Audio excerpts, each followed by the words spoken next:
On this episode of the Whiskey Tornado, we review Penelope Architect Series.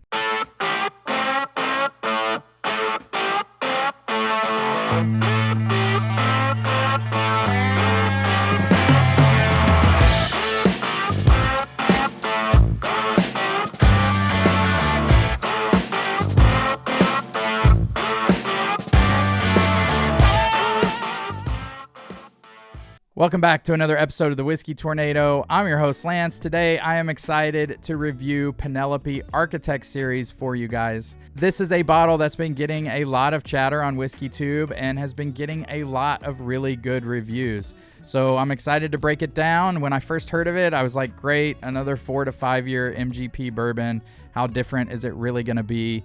But a lot of people are really loving this bottle, so I'm excited to review it. Now, some of you might not have heard of Penelope. Penelope is a newer brand that has been getting bigger and bigger. They have a lot of good social media presence. They reach out to a lot of WhiskeyTube channels, have a lot of them review their bourbons. They did not send this bottle to me. I bought this. So like always, whether a brand sends me bottles or not, I'm going to give you guys my honest review today. This is, I believe, 4 to 5 year blend of MGP bourbon. It comes in at 104 proof, and it is finished in French oak staves. On the back of the bottle, they have a little blurb here that says, a blueprint for the future of precision blending. The first build in this series combines our signature 4-grain mash bill with 2 types of French oak staves. Working in collaboration with, I'll butcher that if I try to say it. Basically, it's a barrel manufacturing company in France.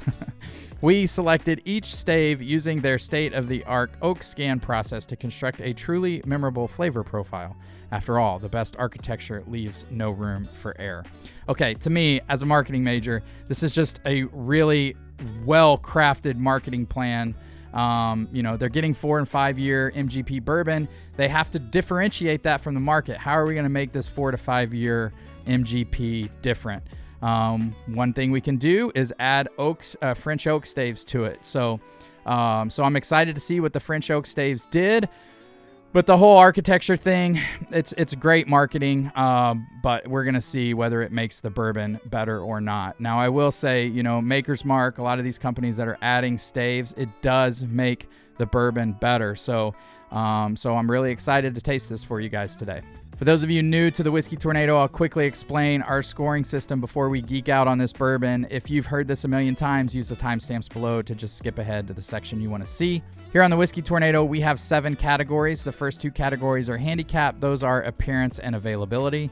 Then we move on to the good stuff. We talk about the nose, the palate, the finish, the body, the value.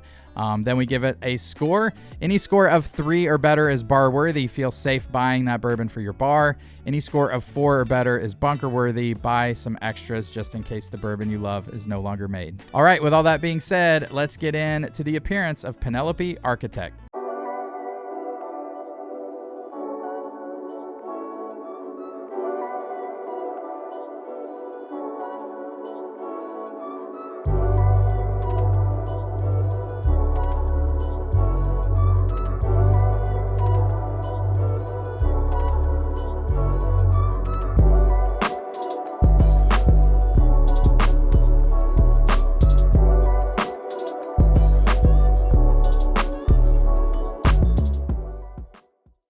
All right, guys, so a lot of my friends really like this bottle. I think it's just average. It doesn't really do anything for me.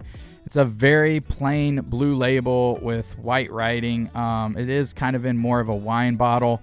I understand blueprints are this color and kind of boring, but to me, it's not that great. On the back, they do have kind of a cool blueprint here of oak, of a tree. With a diagram that shows you where the staves improved, like vanilla, spice, fruitiness, all that kind of thing. That's pretty neat, but to me, this is just an average label, average appearance. I'm going to give it a 0.5. All right, moving on to our second handicapped category, that's availability. This is a limited release. I did not see this on the shelves. I actually got a call from a store. Thank you, Ray at Harvest Market, for providing me with this bottle. But the availability is limited. It's less than average. We're going to give it a 0.3. All right, let's get on to the important stuff and talk about the nose. I'm going to get a pour of this real quick, guys. I'm excited to review this because I'm telling you, everyone has been going crazy about this bottle. So let's see what we got. Give it a couple swirls here, coat the glass, and we're going to take a sniff. Ooh, the nose is really good. I'm getting lots of vanilla, tons and tons of chocolate. Like milk chocolate is the main note I'm getting on the nose. Oh, man.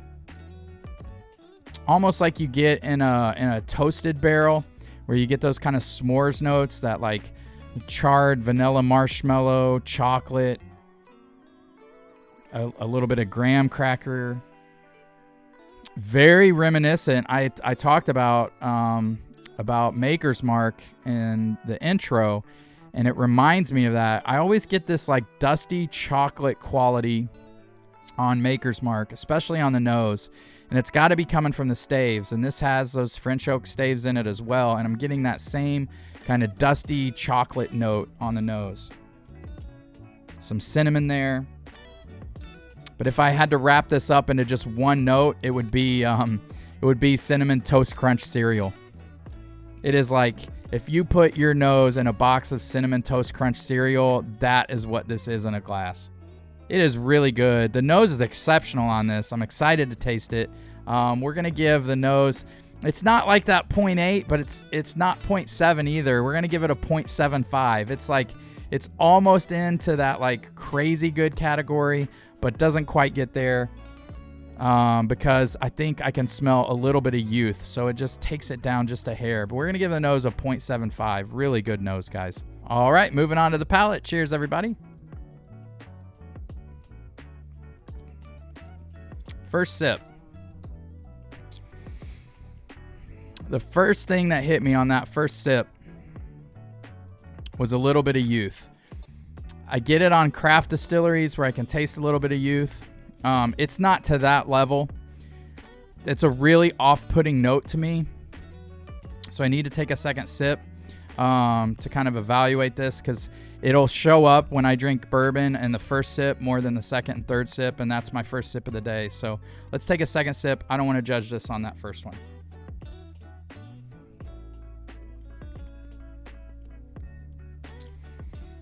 That second sip's better. Wow, that milk chocolate that I got on the nose is just dominating here. It's vanilla. It's definitely that like toasted marshmallow, milk chocolate. The kind of woody note that I was getting, grain, wood, whatever you want to call it, young, youth. I still got on the second sip, just not very much, a little bit tamed down. And it could be the staves as well, but it's there just a tad. I'm getting a little bit of youth on it. But all that being said, like normally if I hear somebody say, oh, this craft distillery has a youth note in it, I a lot of times I don't even buy it because I'm just so it's just so off-putting to me. This is not that. This is still kind of good, really good actually. Let me take another sip here.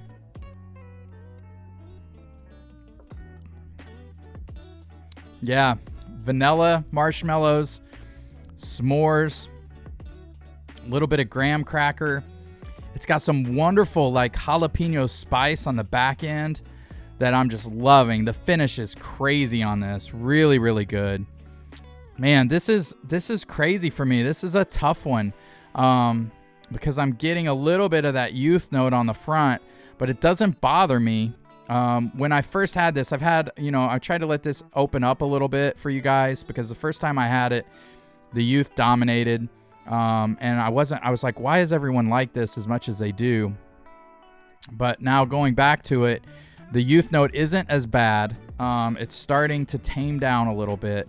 My buddy Wes thought it might happen, and I was like, it's not going to happen. This thing's going to be youthful. But I will give it to him. It has tamed down a little bit and has gotten a little bit better as this thing has got past the shoulder and opened up. So let me take another sip here.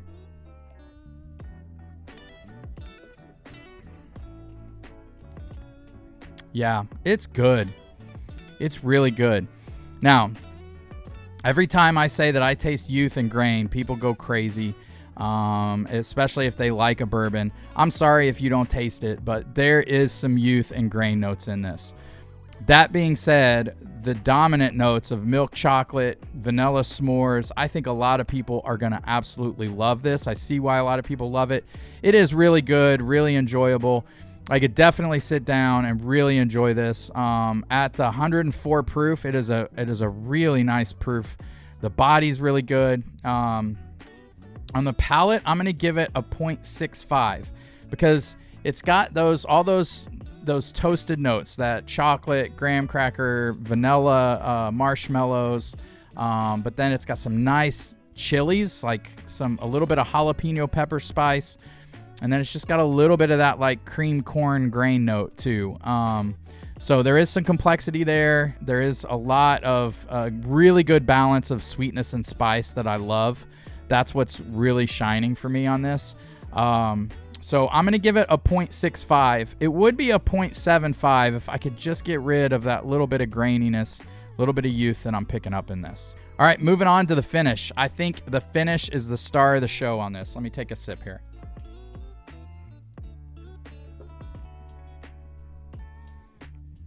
It has got some really good spice, obviously from those French oak staves, but it is like a little bit of jalapeno pepper spice, and it is fantastic, and it goes forever. The finish is so long on this. For 104 proof, those staves have got to be what added to this finish. It is really, really nice. It is the star of the show. It's still going. I'm still having to swallow. For 104 proof, probably the best finish I've had at that proof point. I'm going to give it a 0.8. It is exceptional. All right, moving on to the body. Not a whole lot to talk about here. It's better than average. It's a 0.6. It doesn't blow me away, but it's good. All right, moving on to our final category, and that is value. I picked this bottle up for $65. You know, we're talking about a 4 to 5 year bourbon. It's a little bit young, but they did finish it with French oak staves, so that bumps the value up a little bit. What's in the bottle is a really good bourbon for $65. So I think it's even. I don't feel like I got a steal. I'm not mad for paying $65 for it. It's really good at that $65 price point. I think it competes with a lot of Maker's Mark products, to be honest with you. And it's very interesting. They managed to take a 4 to 5 year MGP bourbon and make it interesting. So kudos to them for doing that. You know, you take all the marketing out of the way, and what they did was they made that 4 to 5 year MGP bourbon significantly better, in my opinion. So I really like it. They did a great job. I just wish some of those youth characteristics weren't there. But other than that, I think a lot of people aren't going to pick up on those and are going to absolutely go crazy over this bottle. So the value is a 0.5, bringing our overall score for Penelope Architect Series to a 3.7, making it bar-worthy and approaching bunker-worthy, but I don't think this is a bunker-worthy bottle, but it is definitely has a place on your bar. All right, guys, if you have had any of Penelope's bourbons, please comment in the comments below. Let me know what you think of this brand. If you're wondering where to find merch, barrel picks, Patreon links, all that stuff, please visit whiskeytornado.com. Thank you guys so much for comment, liking, subscribing. Really appreciate everything you guys do for the channel as we approach 5,000 subscribers. Toast you guys out with this Penelope Architect series. Cheers, everybody. That was good. That was better than I thought it was going to be, honestly.